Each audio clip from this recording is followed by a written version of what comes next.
Hey everyone, in this video we're going to take a look at chapter 6 of the Road to Latin textbook. So this story is called Servae Romanae, right? The Roman slaves. And before you dive in, the thing I always tell you, I'd encourage you to do this. If you want to take a look at the story and see it in a different way, go to my website, check out Nova Latin, go to where I have the story. You'll see it right in the beginning of the chapter. You can check out the cases highlighted. There's English translations, grammar notes, all these different things to help you prepare so you can do your best on these translations. But before you dive into translating anything, again, the first thing you need to get is the vocab. Please practice it. Do your best to make sure that you have all the words memorized to the best of your ability. If you're using my website, you can see some derivatives right in English that might help you to make some word associations just to help you understand what these words mean. But it's really through practice. The more you practice, the better off you're going to be in terms of memorizing. Once you have the vocab memorized, then you have to dive into the grammar. So read through the textbook, right? If you're using the just normal Road to Latin textbook, Helen Chesnutt and her other authors have put really good discussion notes and some grammar points, things to help you understand what's going on. If you'd rather take a look at what I've done, I've added my own notes to the website, to just help you a little bit with some videos. But one way or another, you got to make sure that you have the vocab down so you know what the words are. Right, it's kind of step one, knowing what the words mean, and then that you feel pretty confident in the grammar, right? In this chapter, there's not a ton of new grammar going on. It's really just working you through the dative case and how you can use it with certain adjectives, and I'll point it out as we go. It's nothing too crazy, but still, it's something you want to practice and see a little bit, just so you feel comfortable with it and you're not overloaded or overwhelmed trying to figure out what's going on in the story. The last thing you got to do, I tell you on every video, you need to read this aloud, right? Find a partner in class, someone you can read it to, family member, whoever. Read the Latin, work on your pronunciation, right? Try to get your pronunciation down, and then have them read it back to you, right? Again, if you could find not a family member, but another Latin student, it would probably be better. But if you could have someone read the story to you and practice that listening, and when you're reading it, you're speaking, these are skills that are really important. They're going to help you understand the patterns and catch the patterns in the language. It'll help you with your memorization of the words and knowing what they mean. It's just really important. So never shut off those skills. So once you've practiced it, like I said, vocab, grammar, you've read it, you've heard it, you'll be ready to dive in and translate. So let's start there. So this story is about Roman slave women, and I'll preface by saying there are a few chapters in this book that I don't really love the way they're presented. It's an older textbook, right? It's probably not how we would do it in 2022. But this is one of those chapters where originally it had a different name. So I called it Servae Romanae, right? Roman slaves. In the real Road to Latin textbook, I think it's called Domina Benigna, right? The kind mistress. But when you start getting into that terminology around slavery, when you have kind masters and kind mistresses, it kind of gives off a vibe that we probably don't want to use because slavery is not fun, right? There's no happy slaves. You might have a slave owner, a master, a mistress who was nicer to you, but at the end of the day, you're still their property. So I always get a little nervous using that type of terminology. So you can tell from this video, I changed the name of the, the name of the chapter, the story. I didn't change the story itself just so that this video can still be useful to you, right? But if you were in my class, I would point out where there's problematic sentences or phrases. You're definitely going to see a few in here.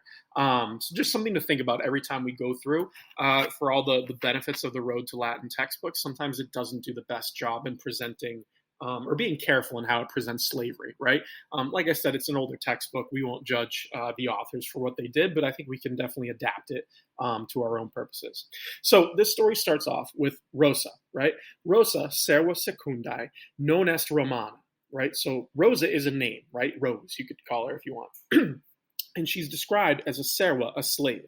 So this term, you see it in different textbooks, the male versus female slave terminology. Servus is a male slave. Serva is just the feminine form of it, which is fine, right? It can mean a female slave. You might also see the term ancilla as a female slave, but either way, you want to just catch that it's talking about a woman, so she is a slave, right?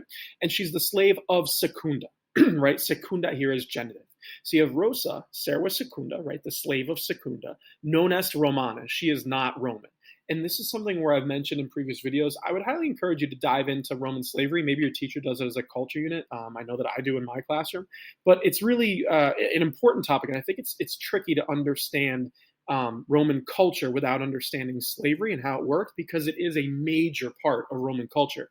I would argue you really can't have Roman culture or Roman Empire, all the things they did, you really can't have that without the slavery. It was such a big part of their history. So what they're hinting at here is that Rosa, right, Rose, is not Roman, which is totally valid, right? The Romans conquered all different parts of the Mediterranean, right? So their slaves were coming from all over the place. So this woman, Rose, just happens to not be Roman. Another interesting thing is her name, right? When you see names like this, Rose, it might have been her name. Probably to me sounds more like a slave name that was given to her. But either way, it's something I would encourage you to look into. Look at how the slaves are named, where they come from, how Roman slavery worked. It's a really important and interesting topic.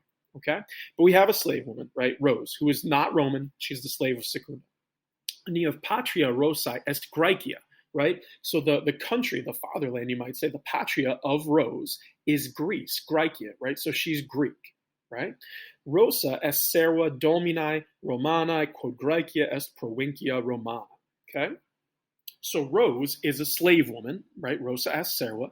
She is a slave woman of a Roman mistress, Dominae Romanae, right? She is the slave of a Roman mistress, right? Roman woman, right? Why is she her slave? Because we have a conjunction, so we have a new thought. Graecia, Greece, is a provincia Romana, is a Roman province. So Greece is one of those places that the Romans did conquer fairly early on in their history because it's right next to Italy, right? They had interactions with the Greeks for a very, very long time. Again, if you're into Roman history, I'd encourage you to look it up. But they really had a fascination with Greek culture, and they were big on taking Greek slaves for a bunch of different reasons, right? But there were, for sure, Greek slaves in Roman culture, which is what Rose is, okay? Then you have Graecia pulchra Rosae est cara, right? So Graecia, Greece, is cara, it's dear. So this is our first instance of looking at the new grammar, or the tweak in the grammar for this chapter. When you have words like dear, cara means dear to. You might also see something like laita, right, which means happy or friendly, you might say. Another one that you might run into is grata, right, pleasing, and proxima, which means near. Those four adjectives, they go with the dative case because you're saying, you're dear to someone, you're friendly to someone, it's pleasing to someone. In this case, we have cara, which means dear. So it's dear to someone, so we need a dative. The dative here is Rosae, right?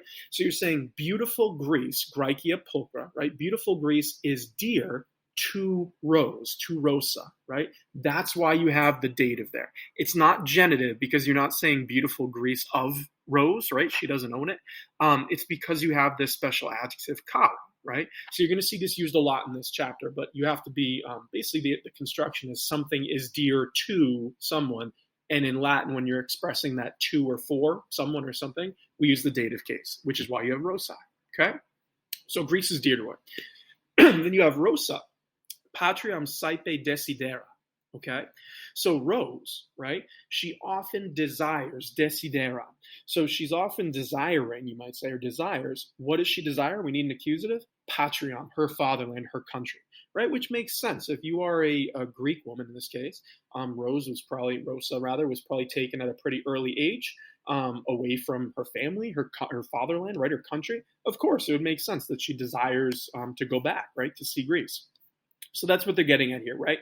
It's talking about how she's often wants to see her country is kind of the idea. She often desires her country, right? Then you have sed Rosa est laeta quod domina est servae amica, right? And here's another one of those problematic sentences I mentioned, but we'll translate it for what it is. So she desires her country, right? Greece, but Rosa est laeta, she's happy, right? Problematic sentence. Again, the happy slave motif is kind of a problematic one, but again, that's what we have in the chapter we'll kind of work through. She's happy because domina est servae amica. So her mistress, the domina, is amica. It means is a friend, but in this case, you can almost take it as friendly, right? She's friendly. And again, amica, just like cara, is one of these words that an adjective that's going to go with the dative case. So she's friendly to someone, right? Who is she a friend to, or who is she friendly to? Servae, to the slave, meaning to Rose. So it's saying Rose often desires her fatherland, right? She wants to go back to Greece, but Rose is happy because her mistress, the domina, is friendly to her, right? Is friendly to the slave girl.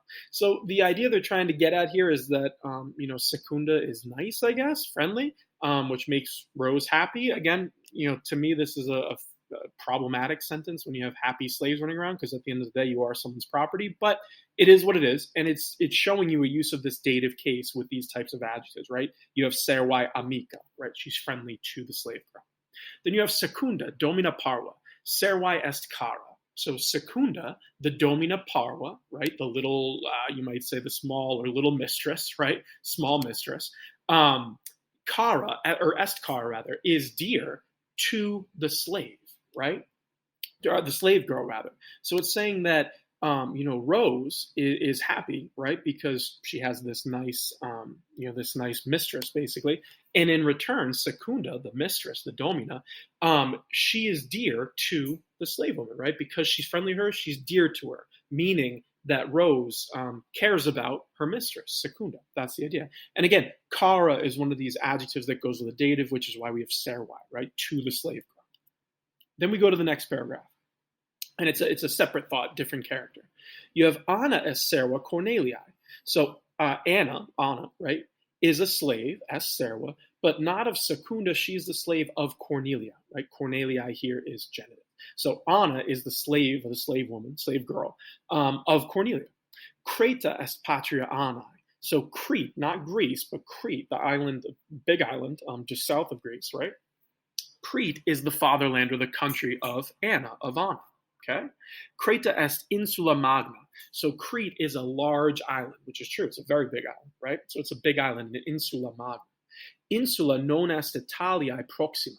So here's another use of the dative. The island, the insula, is not proxima, non est proxima. It's not near to something, right? So proxima means near. And again, it takes a dative because you're saying near to or nearby to something, which is why you have Graikii here, which is dative case. So you're saying the island, Crete, is near to Greece, which is true. They're just south of each other, right? Crete and Greece, very closely connected, okay? Then you have Anna Cretam ama et Creta Annae est cara, okay? So Anna, she amat Cretam, she loves Crete, right? Her country, right? And Crete is cara, it's dear. Again, when you're dear, you have to be dear to something. So when you see cara, anticipate a dative. Crete is dear to Anna, right? Annae, there's your dative singular. So it's saying that Anna really loves Crete, and Crete is dear to her. It's mimicking basically the same wording when we were just talking about Rosa and Greece, right? Same idea. Okay? Then you have said Cornelia quoque Annae est cara et quotidie Anna Corneliam cura.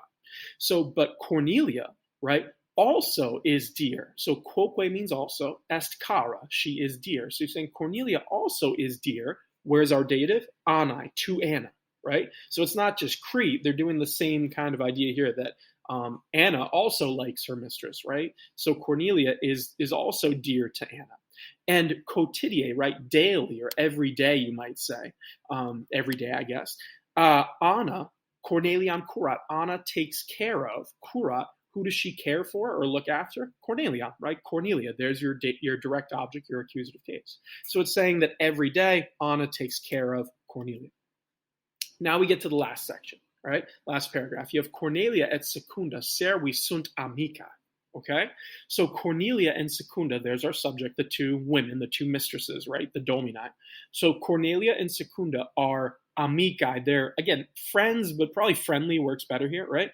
They're friendly. When you're friendly, you need to be friendly to someone. Servis is your dative. They're friendly to the slaves. Okay, so it's talking about how both mistresses, right, are friendly to their slaves. They're nice, apparently. Saepe puellae et servae parvas tabernas intrant. So often the girls, the puellae, and the slave girls, the servae, right? And again, puellae here is really talking about their daughters, right? It almost carries the idea of women, but girls is the idea, probably their daughters, right? The girls and the slave women enter intrant.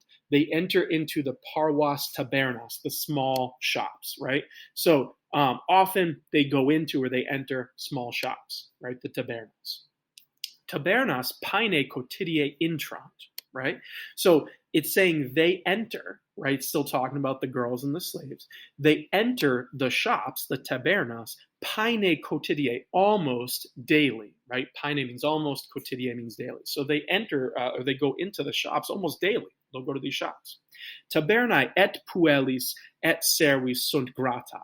So the shops, sunt gratae, they are pleasing, right? So grata is one of these words that again takes the data, but it means pleasing, right? So the shops are pleasing to who? You have et, the correlatives that mean both and. So it's the shops are pleasing to both the girls, puellis, there's your dative, and to the slave girls, the serves, right? So it's pleasing to all of them, and they're making a distinction between puellis and serves, right? Girls, meaning freeborn girls, and slave girls, okay? Soleae et tunicae novae servis sunt gratae. So now we're talking about what's inside the shops, and it's saying sandals, the soleae, and tunicae novae, new tunics, right? Those are our subjects. So sandals and new tunics, sunt gratae, are pleasing. And notice how we used gratae here with the AE because we're talking about more than one thing. Okay, so they're pleasing to who? Servis, right? To the slave girls. So it's saying that they both like the shops, but for different reasons. The reason that the slave girls like the shops, right, is because they have new tunics and sandals, right? Clothes. It's kind of the idea. Statuae dearum puelli sunt gratae, quod dei filiabus tuliae sunt carae. Okay, so the statues sunt gratae, are pleasing, right? So statues, and it's not just statues, it's statues dearum, of the goddesses, right? It's genitive plural, so there's more than one. So statues of goddesses are pleasing, puellis, to the girls. So it's saying the slave girls, right? They like the sandals and the new tunics. The non-slave girls, the daughters basically, or the other girls, I guess you could say, the statues of goddesses are pleasing to them. Why? Because dei, the goddesses, sunt carae, the goddesses are dear, right? And again, when you have that adjective dear, you're going to be dear to something. So the goddesses are dear to who? Filiabus, to the daughters, Tuliae, of Tulia. Okay? So it's talking about how you have all these different things happening. You have the different characters, the girls and their relationship with their slaves, right? The shops and how they're pleasing to the girls and pleasing to the slaves. This whole chapter, though, is really trying to give you a slice of how Roman slavery works, but it's also trying to get you used to seeing this idea of these certain adjectives, right, that take the dative case. And there's enough repetition, I think, in this story where if you read through and really practice it, you get the hang of it pretty quickly. But like I said, read through this as many times as you need to until you feel really comfortable with your translation. Hopefully this video helps. If you have any questions at all, like I always say, feel free to put it in the comments below. But otherwise, just keep practicing and you'll be fine. Good luck.